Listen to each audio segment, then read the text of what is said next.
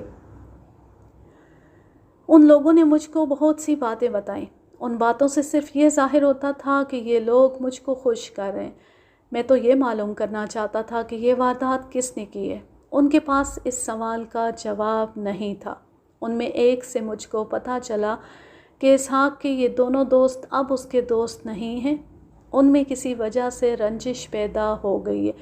اس کے دوست یہی دو تھے، دونوں اسحاق کے ہم عمر تھے۔ یہ بھی پتہ لگا کہ ان میں سے ایک دوست کی اسحاق کے ساتھ کہیں ہاتھا پائی بھی ہوئی تھی۔ اس دوست کا نام شجاع تھا۔ میں نے شجاع سے پوچھا تھا کہ ان کی اتنی پکی دوستی کو کیا ہو گیا ہے۔ ایک خوش آمدی مخبر نے بتایا، شجاع تو بڑے غصے میں تھا، کہتا تھا کہ یہ شخص پچھتائے گا۔ اس نے ناراضگی کی وجہ نہیں بتائی تھی۔ میں نے ان کی رنجش کی بابت چند اور باتیں معلوم کر لیں۔ رات ہو گئی۔ اسحاق، جنت اور اسحاق کے دونوں دوست ابھی تک تھانے میں تھے۔ میں نے ان کے کھانے کا بندوبست کر دیا تھا۔ مجھ کو گھر میں اطلاع دی گئی کہ چوکیدار آ گیا ہے۔ میں نے اس کو اپنے گھر بلا لیا۔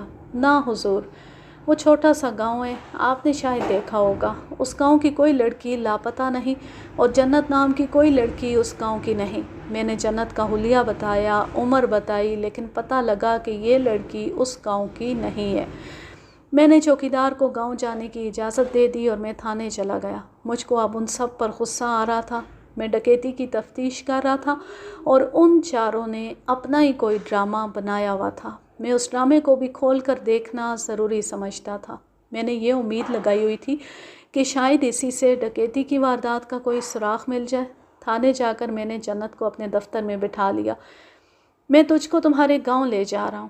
نا جی، میں وہاں نہیں جاتی، میرا باپ مجھ کو مار ڈالے گا۔ میری موجودگی میں وہ تجھ کو کس طرح مار ڈالے گا؟ وہ تو کمزور اور غریب آدمی ہے نا۔ آپ مجھ کو وہاں کیوں لے جائیں گے؟ تمہارے ماں باپ کے ساتھ تمہارا راضی نامہ کرا دوں گا۔ ماں باپ کی بد دعا بہت بری ہوتی ہے، وہ نہیں مانیں گے، وہ راضی نہیں ہوں گے۔ میں تجھ کو لے جا رہا ہوں۔ اس نے رونا شروع کر دیا، زور زور سے سر کو ہلاتی تھی اور اپنے گاؤں جانے سے انکار کرتی تھی۔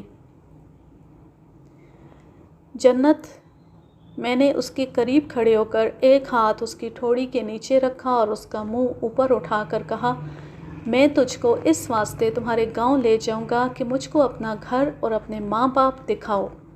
وہ تو کچا کوٹھا ہے، آپ اسے دیکھ کر کیا کریں گے؟ تم اس گاؤں کی رہنے والی نہیں ہو۔ اگر میں غلط ہوں تو وہاں چل کر مجھ کو اپنا گھر اور اپنے ماں باپ دکھاؤ، یا یہ بتا دو کہ تم اسحاق کے ساتھ کہاں سے آئی ہو۔ اگر نہیں بولو گی تو میں تم کو تمہارے گاؤں چھوڑ کر آ جاؤں گا، بولو۔ اب وہ بالکل ہی چپ ہو گئی۔ تم کو پہچاننے والے یہاں موجود ہیں، اپنی زبان سے بولو۔ ڈاکوؤں کے واسطے اسحاق کے مکان کے باہر والے دروازے کی زنجیر اندر سے تم نے کھولی تھی۔ اب تو وہ اس طرح ہو گئی جیسے اس کا دم نکل گیا ہو۔ ڈرتی کیوں ہو؟ جو ہوا ہے وہ بتا دو۔ اگر یہ نہیں بتانا چاہتی تو یہ بتا دو کہ تم کہاں سے آئی ہو۔ تم اس گاؤں کی نہیں جو تم بتاتی ہو۔ میرا شبہ رفع کر دو، میں تم کو تھانے سے نکلنے نہیں دوں گا۔ تھانے میں جھوٹ نہیں چل سکتا۔ اگر میں سچ بتا دوں تو آپ میرا کچھ خیال کریں گے؟ کیوں نہیں کروں گا؟ تم ملزم پکڑو، پکڑوا دو اور جاؤ۔ میں خانہ بدوشوں کی لڑکی ہوں۔ کون سا قبیلہ ہے تمہارا؟ باوریہ۔ تم باوریہ لگتی نہیں ہو۔ مجھ کو خواب کی طرح یاد ہے کہ میں اغوا ہوئی تھی۔ اس وقت میں بہت چھوٹی تھی۔ مجھ کو ذرا سا بھی یاد نہیں کہ میرے ماں باپ کون تھے اور میرا مذہب کیا تھا۔ میں نے کبھی افسوس نہیں کیا۔ ان لوگوں یعنی خانہ بدوشوں نے مجھ کو اپنی بیٹیوں کی طرح پالا ہے اور میں انہی لوگوں کو اپنا سمجھتی ہوں، لیکن اب میری شادی ہو گئی ہے اور مجھ کو اپنا گھر مل گیا تو میں نے وہ زندگی دماغ سے اتار دی ہے جو باوریوں کے ساتھ گزری ہے۔ مجھ کو اس کی زندگی کی کہانی اور اس کی دلچسپیوں کے ساتھ ذرا سی بھی دلچسپی نہیں تھی۔ میں نے تفتیش پوری کرنی تھی اور ملزموں کو پکڑنا تھا۔ میں نے اس کو کہا کہ وہ پہلے واردات کی بات کرے۔ وہ بات کرتے ڈرتی تھی۔ میں نے اس کے ساتھ جھوٹے وعدے کیے کہ میں اس پر کوئی الزام نہیں آنے دوں گا۔ مجھ کو معلوم ہے کہ اندر سے زنجیر تم نے کھولی تھی۔ ہاں جی، زنجیر میں نے کھولی تھی، اور آدمی تمہارے قبیلے کے تھے۔ میں نے اس کا ایک ہاتھ اپنے ہاتھ میں لے کر کہا، ڈرو نہیں، دلیری سے بات کرو۔ اس نے میرے ہاتھ پکڑنے کو کچھ اور ہی سمجھ لیا، دروازے کی طرف دیکھا اور اپنا ایک ہاتھ میرے ہاتھ کے اوپر رکھ کر ملنے لگی اور میری آنکھوں میں آنکھیں ڈال کر مسکرائی۔ میں آپ کو بتا نہیں سکتا کہ وہ کتنی خوبصورت تھی۔ خانہ بدوشی کی آزاد زندگی نے اس نے بڑی سخت کشش پیدا کی ہوئی تھی۔ اپنا وعدہ نہ بھولنا۔ اس نے کہا، میں آپ کے پاس ہی ہوں، ٹھیک ہے نا؟ اس نے ایسا طریقہ اختیار کیا تھا جس کے آگے آدمی اپنے پاؤں پر کھڑا نہیں رہ سکتا۔ میں نے یہ ظاہر کیا کہ اس کا طریقہ کامیاب ہے اور مجھ کو قبول ہے، اور وہ پہلے یہ بتائے کہ یہ واردات کس طرح ہوئی ہے۔ اتنی جلدی جرم کا اقبالی بیان کوئی نہیں دیا کرتا۔ یہ لڑکی جال سے نکل تو نہیں سکتی تھی، وہ معمولی لڑکی نہیں تھی، بہت چالاک اور ہوشیار تھی۔ اس نے میرے واسطے رومانی فضا پیدا کر دی تھی، لیکن اس کو معلوم نہیں تھا کہ یہ رومان اس کو نقصان دے رہا ہے۔ مختصر بات یہ کہ اس نے واردات سے پردہ اٹھایا اور اقبالی بیان دے دیا۔ یہ لڑکی اس گاؤں کی رہنے والی نہیں تھی جس کا وہ نام لیتی رہی تھی۔ یہ باوریہ خانہ بدوش قبیلے کی لڑکی تھی، اور اسحاق نے اس کو اس کے قبیلے سے خریدا تھا۔ اس نے 3,000 روپیہ ادا کیا تھا۔ گھر والوں کو اسحاق نے بتایا تھا کہ ایک گاؤں کی لڑکی اس کے پیچھے نکل آئی ہے اور وہ اس کے ساتھ شادی کرے گا۔ میں آپ کو اسحاق اور اس لڑکی جنت کے بیان پہلے سنا چکا ہوں۔ دونوں کے بیان ایک جیسے تھے، یعنی یہ کہ گاؤں کا نام اور یہ کہ جنت بڑے غریب باپ کی بیٹی ہے، وغیرہ وغیرہ۔ اب جنت نے مجھ کو بتایا کہ انہوں نے یہ بیان آپس میں ملائے ہوئے تھے۔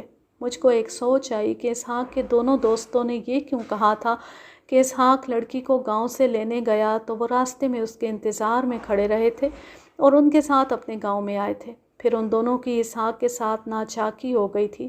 مجھ کو یہ کوئی بڑا دلچسپ ڈرامہ لگتا تھا۔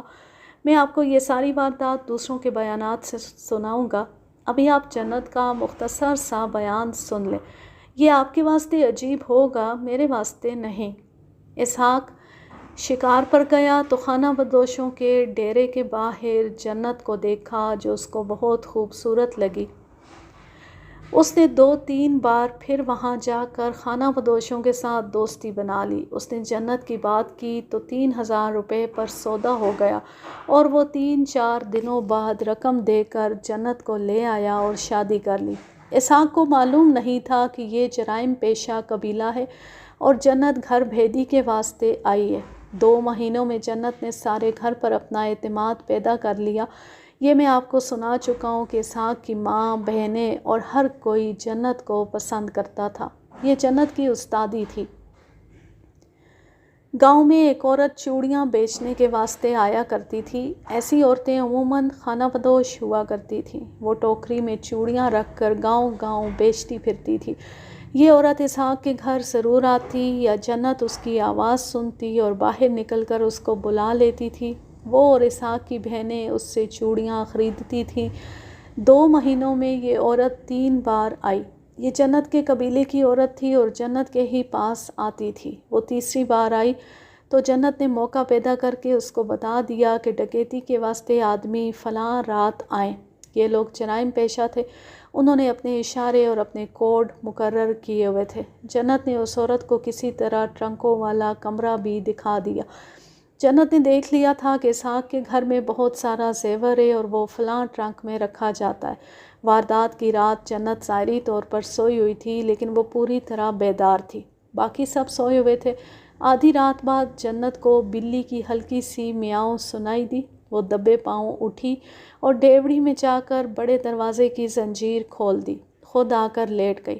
3 آدمی اندر آئے اور انہوں نے جو کچھ کیا وہ میں آپ کو سنا چکا ہوں۔ اب جنت نے اس گھر سے بھاگنا تھا، لیکن اتنی جلدی نہیں۔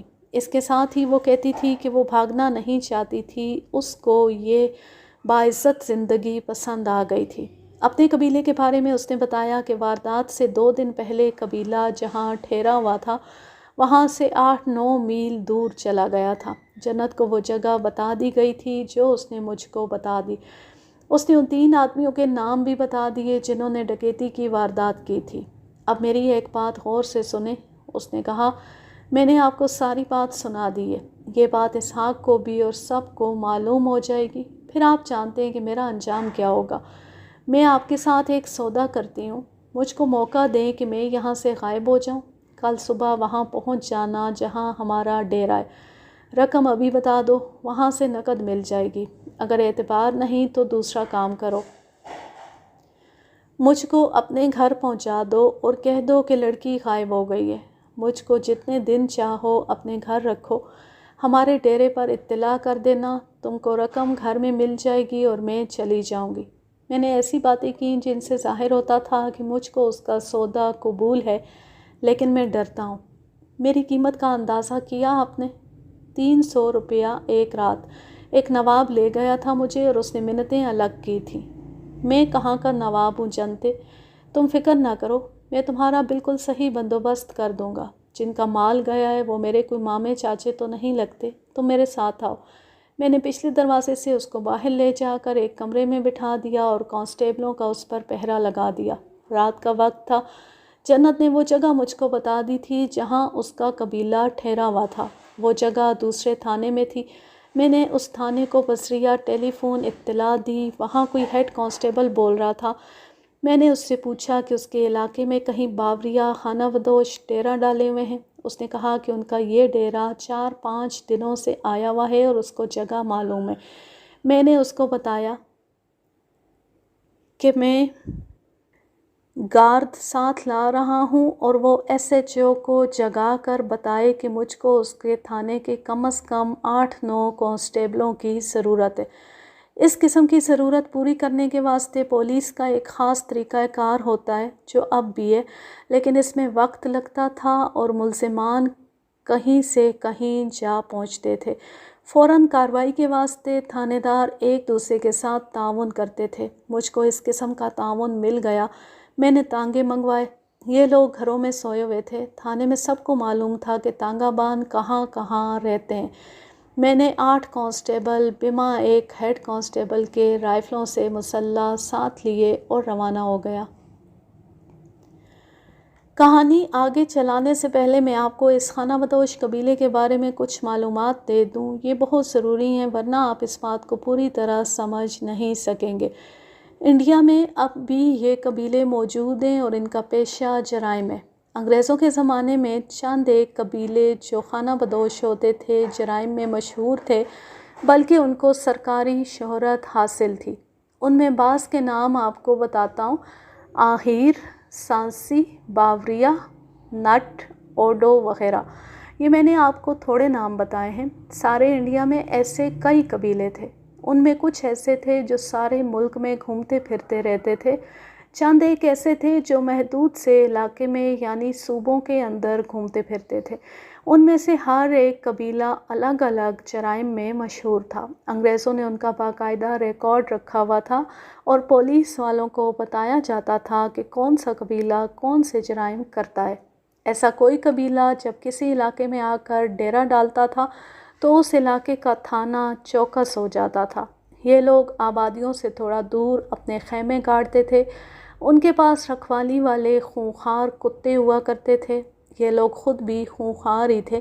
اگر ان کے ڈیرے میں سے کسی ملزم کو پکڑنا ہوتا تو یہ لوگ پولیس کے راستے میں ایسی رکاوٹیں کھڑی کر دیتے تھے کہ بڑے مضبوط دل گردے والا تھانے دار بھی پیچھے ہٹ جاتا تھا۔ یہ رکاوٹ اس طرح ہوتی تھی کہ یہ لوگ جب پولیس کو اپنے ڈیرے کی طرف آتا دیکھتے تھے تو ان کی تمام عورتیں، جن میں نوجوان لڑکیاں بھی شامل ہوتی تھیں، تمام کپڑے اتار کر بالکل ننگی ہو جاتی اور پولیس کے سامنے آ کر ناچنے لگتی تھیں۔ یہ منظر ایسا ہوتا تھا کہ کوئی تھانے دار آگے نہیں بڑھتا تھا۔ یہ برہنہ عورتیں ناچتے ناچتے پولیس کو گھیرے میں لے لیتیں اور بڑی بیہودہ حرکتیں کرتی تھیں۔ پولیس کو دل گردہ مضبوط کر کے ان پر ہاتھ ڈالنا ہوتا تھا۔ ان لوگوں کے پاس موٹے بانس ہوتے تھے۔ چوری کا مال مثلاً رقم اور زیورات وہ ان بانسوں میں چھپا دیتے تھے۔ پھر مرد بھی چمگادڑوں کی طرح شور و غل بپا کر دیتے جیسے ان پر بڑا سخت ظلم اور تشدد ہو رہا ہے۔ یہ ان کا پولیس مقابلے کا طریقہ تھا۔ بعض نوجوان لڑکیاں برہنہ حالت میں پولیس کے آدمیوں کے ساتھ لپٹ جاتی تھیں۔ اسحاق کے گھر ڈکیتی کی واردات کرنے والا قبیلہ باوریہ کہلاتا تھا۔ یہ لوگ ڈکیتی حیران کن طریقے سے گھروں میں داخل ہونے اور بھیس بدل کر اپنی شناخت چھپانے میں مہارت رکھتے تھے۔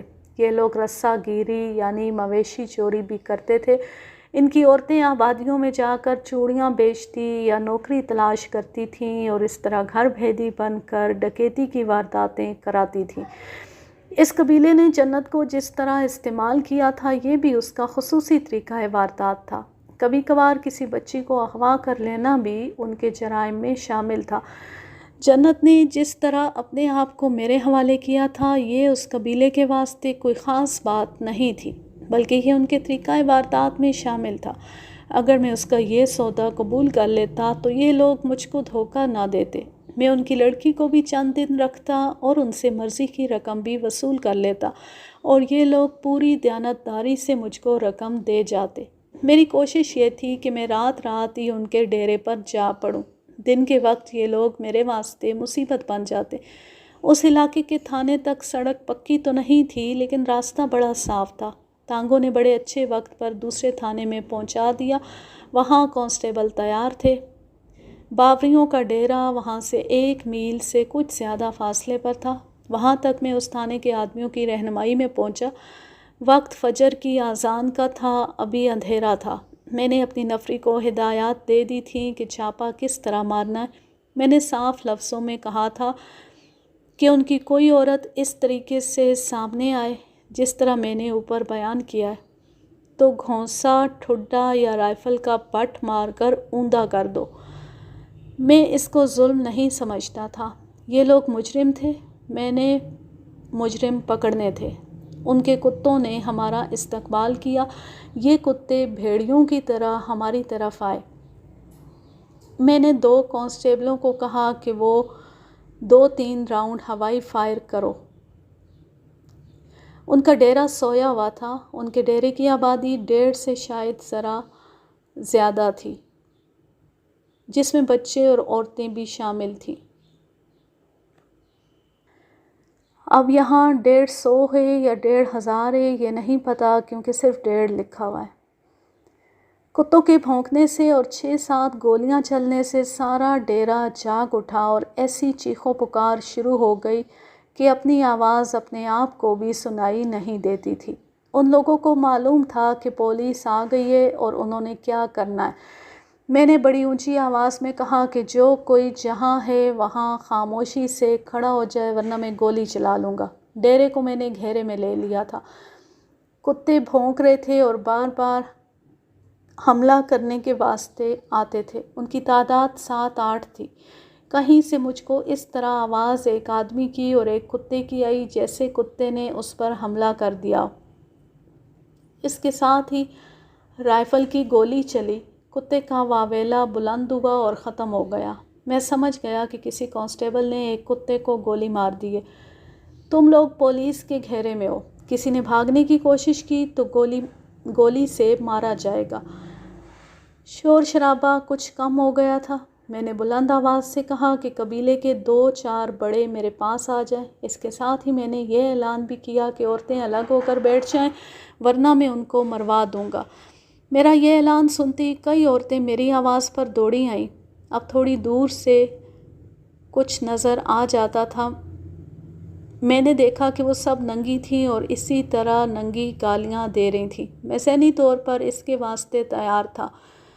میں نے ریوالور نکال لیا اور میرے قریب جو 2 کانسٹیبل کھڑے تھے ان کو کہا کہ وہ 2 راؤنڈ ہوا میں فائر کریں۔ انہوں نے فائرنگ کی۔ اس کے ساتھ ہی میں نے بھی ریوالور سے 2 گولیاں فائر کر دیں۔ عورتیں غائب ہو گئیں۔ حملہ کر دو۔ میں نے حکم دیا، کوئی زندہ نہ رہے۔ میرا یہ حکم صرف لفظی تھا، مجھ کو اتنا اختیار حاصل نہیں تھا کہ میں حملے جیسا تشدد کرتا۔ میں نے پہلے اپنی گارد کو بتا دیا تھا کہ میں یہ حکم دوں گا تو وہ دوڑ کر ان کے خیموں پر رائفل کے بٹ ماریں اور ایسا شور شرابہ کریں جیسے وہ کسی کو زندہ نہیں چھوڑیں گے۔ میرا یہ پھونکا حملہ کامیاب رہا۔ ان کی طرف سے آواز آئی کہ پہلے بڑوں سے بات کر لو۔ ادھر میں نے حکم دیا کہ حملہ روک لو۔ 2-3 منٹ بعد 3-4 معمر خانہ بدوش میرے سامنے کھڑے تھے۔ تم نے جنت کے ذریعے جو واردات کرائی ہے وہ مال اور ملزم میرے حوالے کر دو۔ وہ خاموشی سے میرے منہ کی طرف دیکھتے رہے۔ اب تمہاری کوئی استادی نہیں چلے گی۔ میں حکم لے کر آیا ہوں کہ تم لوگ گڑبڑ کرو تو تم پر گولی چلا دی جائے۔ میں تم پر رحم کروں گا، گولی نہیں چلاؤں گا، لیکن تمہارے خیمے اکھاڑ دوں گا اور ضرورت پڑی تو آگ لگا دوں گا۔ مال برآمد کر کے چھوڑوں گا۔ مجھ کو یقین تھا کہ مال ابھی محفوظ ہے۔ واردات کو 1-2 دن ہی ہوئے تھے۔ ان لوگوں نے ابھی زیورات کو توڑنا تھا، پھر شہر جا کر خاص قسم کے سناروں کو دینا تھا۔ میں نے ان تینوں کو چپ دیکھا تو ان کے منہ پر پوری طاقت سے گھونسا مارا۔ وہ تھا تو میرے دادا کی عمر کا، لیکن وہ مجرم تھا۔ انہوں نے معلوم نہیں کیا کیا ظلم کیے تھے۔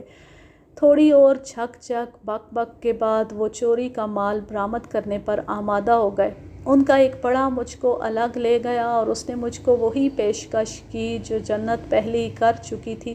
اس سے مجھ کو یہ پتہ لگا کہ جنت کو ان لوگوں نے ہی بتایا تھا کہ وہ پکڑی جائے تو یہ سودا کرے۔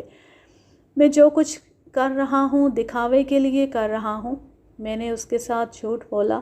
مال اور ملزم مجھ کو دے دو، ان کو بری کرانا میرا کام ہے۔ میں نے کچھ کارگزاری تو دکھانی ہے۔ میں تم لوگوں سے زیادہ پیسے نہیں لوں گا۔ یہ لوگ اتنے سیدھے نہیں تھے کہ میرے جھانسے میں آ جاتے۔ جرم کرنا اور پولیس کو انگلیوں پر نچانا ان کے آباء و اجداد کا پیشہ رہا تھا۔ مجھ کو یہ لوگ کیا سمجھتے تھے؟ ان کو معلوم تھا کہ مال برآمد ہو گیا اور ملزم پولیس کے حوالے ہو گئے تو پھر کوئی سودا کام نہیں کرتا۔ میں نے دیکھا کہ یہ آدمی میری بات پر نہیں آ رہا تھا۔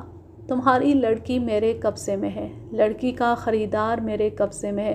میں تم سے 3 ملزم مانگ رہا ہوں، نہیں دو گے تو میں یہاں سے 3 درجن آدمی پکڑ کر لے جاؤں گا۔ اگر مجھ سے رعایت چاہتے ہو تو جس طرح میں کہتا ہوں اسی طرح کرو۔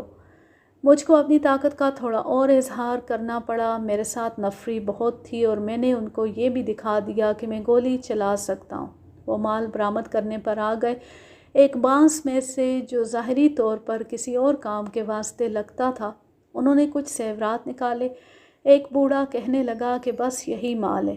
بوڑھا میرے قریب کھڑا تھا۔ میں ذرا سا پیچھے ہٹا اور اس کی گردن پر لاٹھی کی طرح اپنا بازو مارا۔ وہ منہ سے عجیب سی آواز نکال کر آگے کو گرا۔ میں نے حکم دیا، مارو سالوں کو۔ میرے ساتھ جو 3-4 کانسٹیبل تھے انہوں نے اپنے قریب کھڑے خانہ بدوشوں کو رائفلوں کے بٹوں اور گھونسوں سے پیٹنا شروع کر دیا۔ میں سارا مال مانگ رہا ہوں۔ مجھ کو معلوم تھا کہ زیور کتنا گیا ہے۔ وہ مجھ کو تھوڑی سی چیزیں دے رہے تھے۔ روشنی صاف ہو گئی تھی۔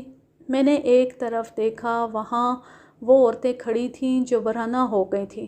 وہ شاید میرے رویے کو دیکھ کر اپنے کسی بڑے کے اشارے پر کپڑے پہن رہی تھیں۔ اسی طرح کچھ مار پٹائی کی، کچھ جھوٹی سودا بازی کی اور بہت پریشان ہو کر ان سے سارا مال برآمد کرایا۔ رقم بھی انہوں نے دے دی اور پھر انہوں نے 3 ملزم میرے سامنے کھڑے کر دیے۔ 2 آدمی مجھ کو الگ لے گئے۔ حضور، آپ ہمارے ڈیرے پر آئے ہیں، خدمت کا موقع دیں، یہاں سے خالی ہاتھ نہ جائیں۔ اس نے عورتوں کی طرف اشارہ کیا اور بولا، جیسا مال چاہیں حاضر ہے، ہم اپنے وعدے پر قائم رہیں گے، آپ اپنا وعدہ یاد رکھنا۔ ایسی باتیں تو بہت ہوئی تھیں، میں آپ کو کیا کیا سناؤں۔ میں تینوں ملزموں کو بما مال مسروقہ اپنے ساتھ لے آیا۔ یہ برآمدگی باقاعدہ ہونی چاہیے تھی، لیکن میں نے کوئی مشیر نامہ وغیرہ تحریر نہ کیا۔ بعض حالات میں ایسے کاغذات بعد میں بھی تیار کر لیے جاتے ہیں۔ میں نے راستے میں ملزموں کو کہا کہ وہ تھانے پہنچتی بڑے آرام سے ایک اقبالی بیان دے دیں جس پر وہ تیار معلوم ہوتے تھے، بلکہ راستے میں ہی انہوں نے اعتراف کر لیا کہ انہوں نے یہ واردات کی ہے۔ میں جب اپنے تھانے میں پہنچا تو دن کے 2:30 بج رہے تھے۔ تینوں میں سے ایک کو میں نے الگ کر لیا اور اپنے کمرے میں لے جا کر اس کو کہا کہ وہ اپنا بیان دے۔ اس نے بیان دینا شروع کر دیا۔ میں آپ کو اپنے لفظوں میں سناتا ہوں۔ جنت کو ان لوگوں نے بچپن میں کہیں سے اغوا کیا تھا۔ میں نے اس پر زیادہ زور نہ دیا۔ وجہ اس کی یہ تھی کہ میرے پاس اغوا کی کوئی رپورٹ نہیں تھی۔ یہ لوگ کبھی کبھی کسی خوبصورت بچی کو اغوا کر کے پالتے تھے اور اس کو مختلف جرائم میں استعمال کرتے تھے۔ یہ لڑکیاں جب جوان ہوتی تھیں تو ان کی نظر میں عزت اور عصمت کی کوئی وقت نہیں رہتی تھی، نہ ان کے اندر کوئی جذبات ہوتے تھے۔ جنت اسی قسم کی لڑکی تھی۔ اسحاق شکار پر جایا کرتا تھا۔ ایک بار اس نے ان لوگوں کے ڈیرے کے قریب سے گزرتے جنت کو دیکھ لیا اور اس نے یہ سمجھ کر کہ یہ لوگ عصمت فروش بھی ہوں گے جنت کو اشارے کیے۔ جنت ہوشیار لڑکی تھی۔ اس نے جان لیا کہ یہ شکاری بڑا اچھا شکار معلوم ہوتا ہے۔ اس نے اشاروں کا جواب اشاروں سے دیا۔ اسحاق اس کے قریب گیا تو جنت نے ایسی ایکٹنگ کی جیسے وہ اسحاق کو اپنا دل دے بیٹھی ہو۔ پھر کب آؤ گے؟ کہو تو کل ہی آ جاؤں۔ مجھ کو رنڈی سمجھ کر نہ آنا۔ اگر شادی کا ارادہ ہے تو آ جانا۔ میرے دل کو بہت اچھے لگتے ہو۔ جنت نے ایسی باتیں کی کہ اسحاق کو یہ دنیا جنت نظر آنے لگی۔ وہ دوسرے دن پھر وہاں جا پہنچا۔ جنت نے اپنے آدمیوں کو بتا دیا تھا کہ ایک شکاری جوان پھنس رہا ہے۔ ان لوگوں کا خیال تھا کہ جس آدمی کے پاس 2 نالی بندوق ہے وہ امیر آدمی ہوگا۔ اس ملاقات میں اسحاق جنت کے جال میں آ گیا۔ جنت کے آدمیوں نے بھی اسحاق کو دور سے دیکھا۔ 2 یا 3 اور ملاقاتوں کے بعد جنت نے اسحاق کو بتایا کہ وہ اگر 4-5 ہزار روپیہ رقم کا انتظام کر لے تو وہ جنت کو ساتھ لے جا سکتا ہے۔ میرے بابا سے آج ہی بات کر لو۔ میں نے بابا کو بڑی مشکل سے منوایا ہے۔ یہ ہمارے قبیلے کا رواج ہے کہ نقد رقم لے کر شادی کے واسطے لڑکی دے دیتے ہیں۔ اسحاق اس قبیلے کے ایک بزرگ سے ملا۔ بزرگ نے اس پر اثر ڈالنے کے لیے کہا کہ وہ 5,000 پر اپنی لڑکی دے دے گا، لیکن شرط یہ ہے کہ اس نے لڑکی کو لے جا کر 2 دنوں کے اندر شادی نہ کی تو وہ اسحاق کو ایسے طریقے سے قتل کریں گے کہ کسی کو قاتل کی خبر بھی نہیں ملے گی۔ ہم بدکار لوگ نہیں، ہمارا بھی کوئی دین دھرم ہے۔ اسحاق کے ساتھ اس کے یہ دونوں دوست تھے۔ انہوں نے سودا بازی شروع کی تو 3,000 پر سودا طے ہو گیا۔ 4-5 روز بعد اسحاق دونوں دوستوں کے ساتھ رقم لے کر گیا اور لڑکی کو لے آیا۔ ان لوگوں کے کہنے پر اسحاق شام کے بعد گیا تھا۔ اس باوریے نے اپنے بیان میں مجھ کو بتایا کہ جنت کو انہوں نے پورا کام سمجھا دیا تھا۔ اس کو انہوں نے پوری ٹریننگ دی ہوئی تھی۔ اتفاق سے جنت کی عقل بڑی تیز تھی۔ اسحاق نے 1-2 دنوں بعد اس کے ساتھ شادی کر لی اور اس قبیلے کی ایک عورت جو چوڑیاں بیچتی تھی جنت کے پاس جانے لگی۔ اس عورت نے ایک روز اپنے قبیلے میں آ کر بتایا کہ جنت نے ڈکیتی کے واسطے فلاں رات اور فلاں وقت بتایا ہے۔ یہ میں آپ کو بتا چکا ہوں کہ اس عورت کو جنت نے اسحاق کے گھر کے کمرے بھی دکھا دیے تھے اور زیورات والے ٹرنک کا رنگ اور نشانیاں بھی بتا دی تھیں۔ واردات کے واسطے جو اشارہ مقرر ہوا وہ بلی کی میاؤں تھی۔ ان لوگوں کو یہ بھی بتا دیا گیا تھا کہ مکان میں داخل ہونے کا کوئی اور راستہ نہیں، دروازہ جنت نے کھولنا تھا۔ 3 آدمی کلہاڑیوں سے مسلح ہو کر گئے۔ ایک نے اسحاق کے گھر کے بڑے دروازے کے کواڑوں کے درمیان منہ رکھ کر بلی کی آواز نکالی، جیسا کہ جنت نے اپنے بیان میں کہا تھا۔ وہ جاگ رہی تھی۔ اس نے اٹھ کر زنجیر کھول دی۔ یہ تو میں آپ کو سنا چکا ہوں کہ انہوں نے یہ واردات کس طرح کی۔ اس شخص نے یہ بھی بتایا کہ انہوں نے سارے ٹرنکوں کے تالے اس واسطے توڑے تھے اور ان میں سے سامان نکال کر بکھیرا تھا کہ پولیس کو یہ شک نہ ہو کہ یہ واردات کسی گھر بھیدی نے کروائی ہے۔ کیا جنت نے اسحاق کے گھر سے بھاگ جانا تھا؟ اتنی جلدی نہیں۔ اگر جنت فوراً بھاگ آتی تو اسحاق پولیس کو سیدھا ڈیرے پر لے آتا۔ ہم جہاں بھی ہوتے آپ ہم کو ڈھونڈ لیتے۔ جنت نے 1 مہینے کے بعد بھاگنا تھا۔ وہ بھاگ جاتی تو بھی اسحاق پولیس کو تمہارے ڈیرے پر لے آتا۔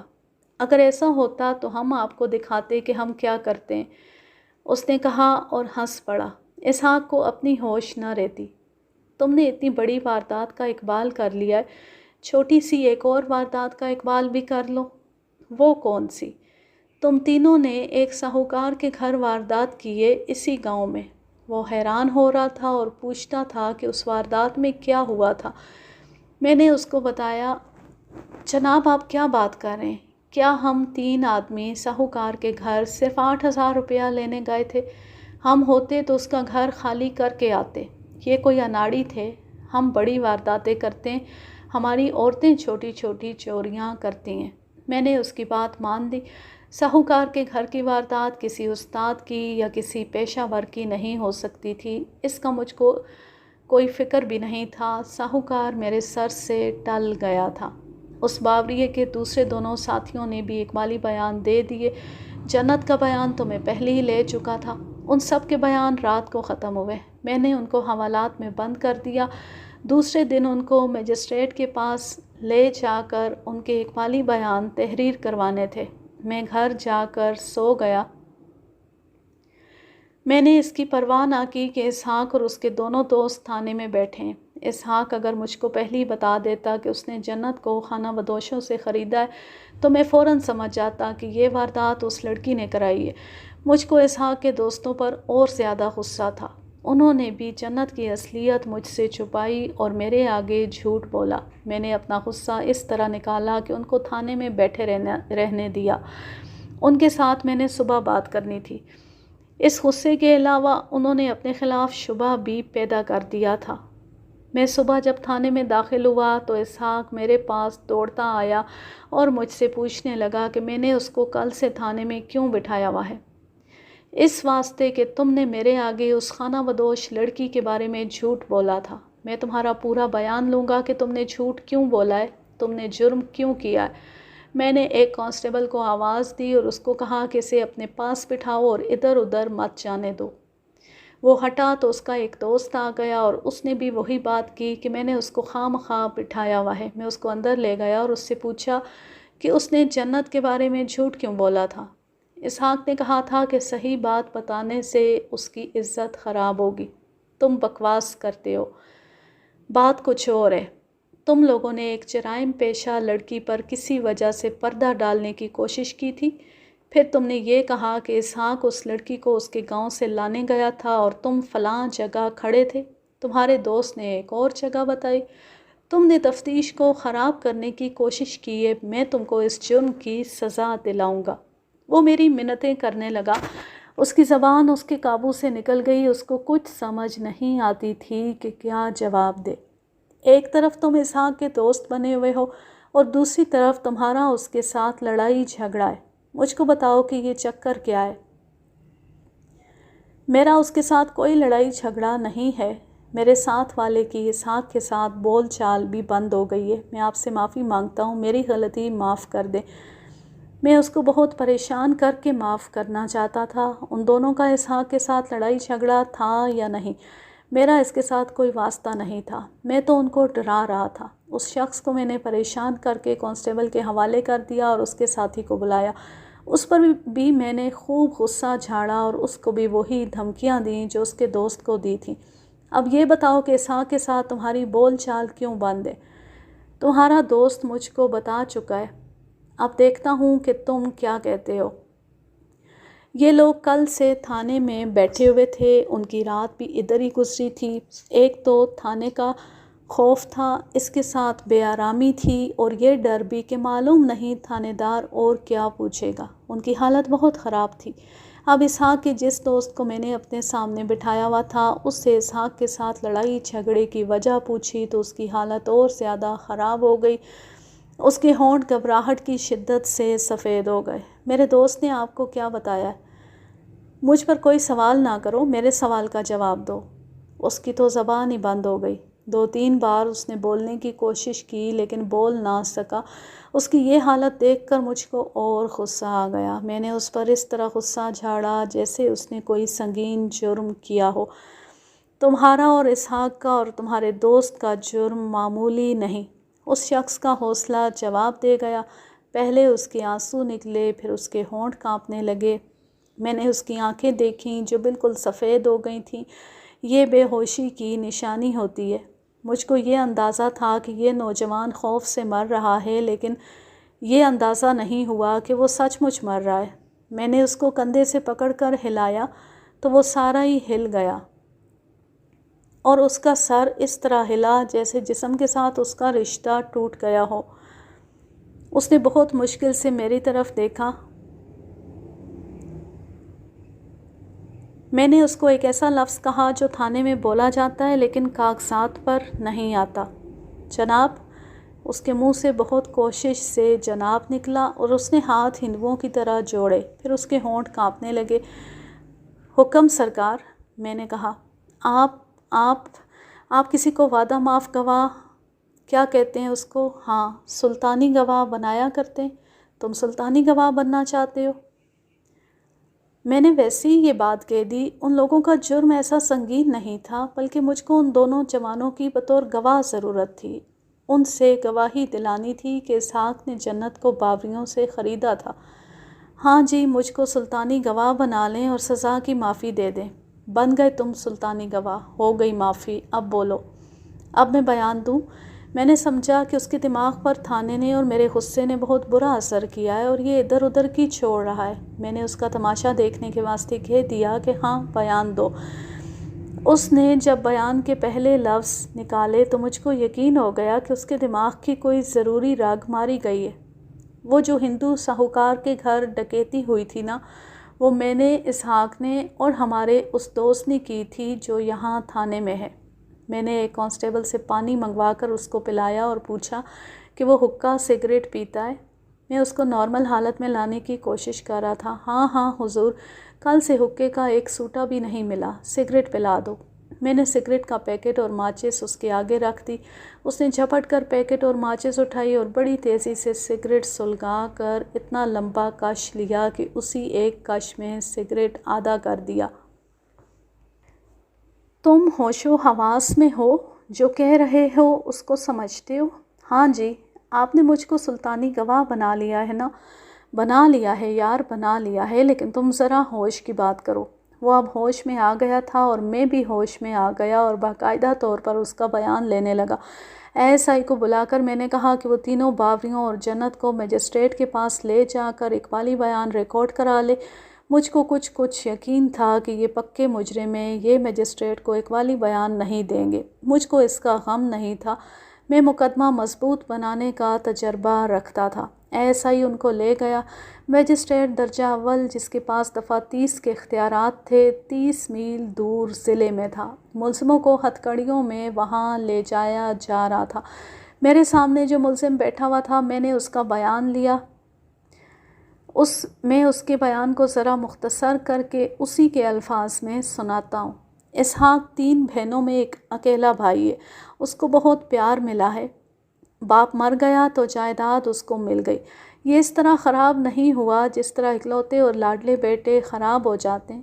یہ آوارہ اور بدمعاش بھی نہیں ہوا، لیکن اس میں کچھ زیادہ دلیری اور بے خوفی پیدا ہو گئی۔ اس نے شکار کو اپنا شغل بنا لیا۔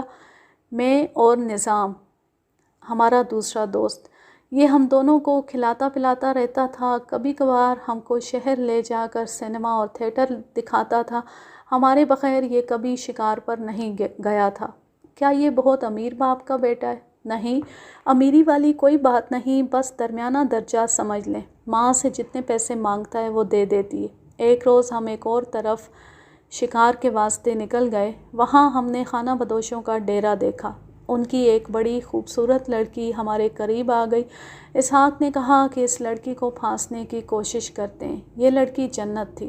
یہ میں آپ کو جنت اور اس کے قبیلے کے 3 آدمیوں کے بیانات میں سنا چکا ہوں کہ جنت کے ساتھ اسحاق کا تعلق کس طرح پیدا ہوا تھا اور اس نے جنت کو کس طرح خریدا تھا۔ 3000 پر سودا ہو گیا، لیکن اسحاق کے پاس پورا 500 روپیہ بھی نہیں تھا۔ اس نے ہم کو بتایا تو ہم دونوں نے اس کو کہا کہ اتنی رقم کوئی نواب یا مہاراجہ ہی دے سکتا ہے، تم اس لڑکی کو دماغ سے اتار دو۔ یہ کہنے لگا کہ میں اپنی زمین بیچ کر بھی اس لڑکی کو حاصل کروں گا۔ یہ زمین نہیں بیچ سکتا تھا، وجہ یہ تھی کہ اس کی ماں اس کے سر پر تھی اور اس کا تایا بھی تھا۔ لیکن اسحاق کی حالت یہ تھی جیسے یہ اس لڑکی کے بغیر زندہ نہیں رہ سکے گا۔ ہمارا چونکہ یہ جگری یار تھا، اس واسطے یہ ہم کو تنگ کرتا تھا کہ کچھ کرو، ہم کو شرم دلاتا تھا کہ میں نے تم کو اتنا مال کھلایا ہے اور تمہارے ساتھ اتنا پیار ہے، لیکن وقت پڑنے پر تم میری کوئی مدد نہیں کر رہے۔ ہمارے دماغوں پر ایسا الٹا اثر ہوا کہ ہم یہ سوچنے لگے کہ اس کو رقم کہاں سے لا کر دی جائے۔ میرے دوست نظام کے دماغ میں ایک ترکیب آ گئی۔ اس نے اس ہندو ساہوکار کا نام لیا اور کہنے لگا کہ اس کے گھر میں اس کے سوا کوئی دوسرا مرد نہیں اور اس کے گھر میں داخل ہونے کا راستہ بھی آسان ہے، رات کو اس کے گھر میں داخل ہو کر ڈاکہ مارتے ہیں۔ ہم تینوں نے اس ترکیب پر غور کیا تو میں نے ان کو مشورہ دیا کہ ہم پورا ڈاکہ نہیں ماریں گے، ساہوکار کو جگا کر کہیں گے کہ 3000 روپیہ ہمارے حوالے کر دو۔ اسحاق نے کہا کہ ساہوکار سے اگر رقم اسی طرح لینی ہے تو 3000 سے زیادہ لیں گے، زیادہ اس واسطے لیں گے کہ اس میں سے کچھ رقم تم دونوں بھی لے لینا اور کچھ رقم سے میں اس لڑکی کے واسطے زیور بنواؤں گا۔ ہم نے کہا کہ یہ ٹھیک ہے۔ اس طرح ہم نے یہ معاملہ پکا کر لیا۔ ہم نے یہ بھی سوچ لیا کہ دیوار کے اوپر سے ہم کس طرح اندر جائیں گے۔ آدھی رات کے بعد کا وقت تھا۔ ہم تینوں ساہوکار کے گھر دیوار کے قریب پہنچ گئے۔ میں دیوار کے ساتھ پیٹھ لگا کر کھڑا ہو گیا۔ اسحاق نے میرے ہاتھوں پر پاؤں رکھے اور میرے کندھے پر چڑھ کر دیوار کے اوپر سے اندر کی طرف کود گیا۔ اس کے پاؤں میں جوتی نہیں تھی۔ اس نے اندر سے باہر والا دروازہ کھول دیا اور ہم دونوں اندر گئے۔ ہمارے پاس کلہاڑیاں تھیں اور ہم نے منہ اور سر پگڑیوں میں لپیٹے ہوئے تھے۔ اسحاق نے ساہوکار کو جگایا، ہم نے اس کے گھر کی عورتوں کو جگایا اور کہا کہ کسی نے اونچی سانس لی تو اس کو کاٹ کے رکھ دیں گے۔ اسحاق نے ساہوکار کو کہا کہ 8000 روپیہ نقد دے دو اور چپ کر کے سو جاؤ، ہم اور کچھ نہیں لوٹیں گے۔ ساہوکار پہلے تو منتیں کرنے لگا، لیکن اس کو ہم نے ڈرایا تو اس نے بڑے آرام سے 8000 روپیہ اسحاق کے حوالے کر دیا۔ پھر ہم وہاں سے نکل آئے۔ ساہوکار اور اس کی عورتوں نے تمہارے پیچھے شور نہیں مچایا؟ بہت جی، انہوں نے ایسا شور مچایا کہ سارا گاؤں جاگ پڑا۔ اس کی مدد کے واسطے سب سے پہلے ہم تینوں پہنچے۔ ہم نے پگڑیاں اتار لی تھیں اور کلہاڑیاں ہمارے ہاتھوں میں تھیں۔ اس کی عورتیں بھی اس کے ساتھ باہر نکل آئی تھیں۔ ہم نے پوچھا کیا ہوا کیا ہوا؟ ساہوکار کی تو زبان بھی لڑکھڑا رہی تھی، کبھی کہتا ادھر گئے ہیں، کبھی کہتا ادھر گئے ہیں، پھر دھاڑے مار مار کر رونے لگا۔ گاؤں کے بہت سے لوگ جمع ہو گئے۔ ہم نے لوگوں کو ویسے ہی کہا کہ چور ابھی دور نہیں گئے ہوں گے، چلو ادھر ادھر دوڑو اور دیکھو۔ ہم تینوں ایک طرف کو دوڑ پڑے اور گاؤں کے آدمی ٹولیوں میں تقسیم ہو کر جدھر کو منہ آیا ادھر کو دوڑے، پھر سب باری باری واپس آ گئے۔ تم تینوں نے اپنا حصہ وصول کر لیا تھا؟ کہاں جی، اسی پر تو ہماری دشمنی شروع ہوئی۔ پھر کیا ہوا؟ پھر اس رقم سے اسحاق نے جنت کو خرید لیا۔ وہ دن گزرا اور رات کو ہم تینوں جنت کو لینے گئے۔ خانہ بدوشوں نے یہی وقت بتایا تھا۔ ہم نے 3000 روپیہ ادا کیا اور جنت ہمارے ساتھ آ گئی۔ پھر اس کی اسحاق کے ساتھ شادی بھی ہو گئی۔ تب ہم نے اسحاق سے کہا کہ باقی 5000 روپیہ ہمارے حوالے کر دے۔ اس نے کہا کہ وہ ہے ہی تمہارا مال، وہ میں تم کو دے دوں گا۔ ہم تسلی میں رہے۔ 2-3 دن اور گزر گئے تو ہم نے پھر اسحاق کو کہا کہ وہ رقم ہم کو دے دے۔ اس نے کہا کہ اس رقم سے میں نے جنت کے لیے زیور خرید لیا ہے۔ وہ ہم کو بتائے بغیر شہر چلا گیا تھا اور زیور لے آیا تھا۔ ہم کو بالکل پتہ نہیں کہ اس نے پورے 5000 کا زیور خریدا تھا یا تھوڑے پیسوں کا۔ وہ 5000 کا بتاتا تھا جو ہم نہیں مانتے تھے۔ 5000 کا زیور تو کوئی بادشاہ خریدا کرتا ہے۔ ہم سمجھ گئے کہ اسحاق ہمارے ساتھ دغا کر رہا ہے۔ یہاں سے ہماری دوستی ٹوٹی اور اس کے ساتھ لڑائی جھگڑا بھی ہوا، پھر ہماری بول چال بند ہو گئی۔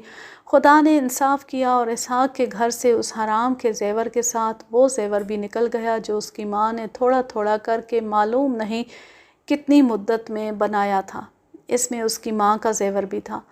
مجھ کو ایک اور شک ہے۔ میں نے اس سے پوچھا ایسا تو نہیں کہ اسحاق کے گھر جو ڈاکہ پڑا ہے اس میں تمہارا ہاتھ بھی ہو؟ نہیں جی، میں اپنے جرم کا اقبال کر رہا ہوں۔ اگر میں اس ڈاکے میں شامل ہوتا تو یہ بھی آپ کو بتا دیتا۔ میں نے اس پر بہت جرا کی اور اس طرح اس کا بیان مکمل ہو گیا۔ میں نے کچھ سوچ کر اس شخص کو وعدہ معاف گواہ بنانے کا پکا ارادہ کر لیا۔ اس کو میں نے دونوں وارداتوں میں گواہ کے طور پر عدالت میں لے جانا تھا۔ ادھر اس نے یہ گواہی دینی تھی کہ جنت کو خرید کر لایا گیا تھا، اسحاق اور نظام واردات کے ملزم تھے، اس واسطے ان پر میں اعتبار نہیں کر سکتا تھا کہ باوریوں کے خلاف گواہی دیتے۔ اسحاق اور نظام نے بھی جرم کا اقبال کر لیا، پھر بھی مجھ کو وعدہ معاف گواہ کی ضرورت تھی۔ میں نے ان سب کو حوالات میں بند کر دیا۔ شام سے پہلے ASI آ گیا۔ اس نے بتایا کہ تینوں باوریوں اور جنت نے مجسٹریٹ کے سامنے بیان دے کر انگوٹھے لگا دیے ہیں۔ ان کو جیل کی حوالات میں بھیج دیا گیا تھا۔ مجھ کو یقین تھا کہ کورٹ میں جا کر یہ سب اپنے اقبالی بیانات سے منحرف ہو جائیں گے۔ میری یہ کہانی پڑھنے والے بعض صاحبان شدید حیران ہوں گے کہ ان 3 نوجوانوں نے ڈکیتی کی واردات اتنی دلیری سے کی، جبکہ ایسی وارداتیں پیشہ ور ڈکیت کیا کرتے ہیں۔ پولیس کی نظر میں انسان کی کوئی بھی حرکت حیران کرنے والی نہیں ہوتی۔ میرے واسطے یہ کیس حیرانی والا نہیں تھا۔ ایک بار بڑے اچھے اور عزت والے اور تعلیم والے خاندانوں کے 3 لڑکے ڈکیتی میں پکڑے گئے تھے۔ ان میں ایک ہندو تھا اور 2 مسلمان۔ یہ موقع پر پکڑے گئے تھے اور سب لوگ کہتے تھے کہ یہ کوئی دشمنی والا معاملہ ہے، ورنہ یہ لڑکے تو بڑے شریف اور اونچے خاندانوں کے ہیں۔ ان شریف لڑکوں سے جب تھانے دار نے پوچھا کہ ان کو ڈکیتی کی کیا ضرورت پڑی، تو انہوں نے کہا کہ وہ انگریزوں کے خلاف اور ان جاگیرداروں کے خلاف جن کو انگریزوں نے غداری کے عوض جاگیریں دی تھی، بڑی خطرناک پارٹی بنانا چاہتے تھے۔ ان کا پروگرام یہ تھا کہ جاگیرداروں کو لوٹ کر مال غریبوں میں تقسیم کیا کریں گے۔ وہ پہلے جاگیردار کے گھر ہی ڈاکہ ڈالنے گئے تو مال سمیت اس کی حویلی کے اندر ہی پکڑے گئے۔ جاگیردار نے پہلے تو ان کی خوب پھینٹی لگوائی، پھر ان کو تھانے لے آیا۔ اسحاق اور اس کے 2 دوستوں نے بھی ایسی واردات کی تھی۔ چونکہ وہ عادی مجرم نہیں تھے، اس واسطے تھانے اور تھانے دار کی دہشت کو ہی برداشت نہ کر سکے اور اقبالی ہو گئے۔ دوسری بات یہ ہے کہ جرم کوئی انسان ہضم نہیں کر سکتا، جرم حوصلہ توڑ دیتا ہے۔ میں نے آپ کو اس کی بڑی اچھی مثال سنا دی ہے۔ اسی شام فلور سے اسحاق کی 2 نالی بندوق آ گئی، جس کی نالیوں پر انگلیوں کے نشان تھے۔ یہ نشان ایک خانہ بدوش باوریے کے پائے گئے۔ اس کا ریکارڈ فنگر پرنٹ بیورو میں پہلے ہی موجود تھا، جس کا مطلب یہ تھا کہ یہ شخص سزا یافتہ ہے۔ یہ بڑی اچھی شہادت تھی۔ اس کے بعد اس کہانی کا جو حصہ ہے وہ عدالتی کارروائی ہے۔ اس میں دلچسپی والی بات یہ ہے کہ تینوں باوریوں اور جنت نے کورٹ میں جاتے ہی ہنگامہ برپا کر دیا۔ وہ کہتے تھے کہ ان پر تھانے میں بہت تشدد ہوا ہے۔ جنت چونکہ عورت تھی، اس واسطے اس نے کہا کہ تھانے دار نے مجھ کو 3-4 روز ایک کمرے میں بند کر کے بہت خراب کیا۔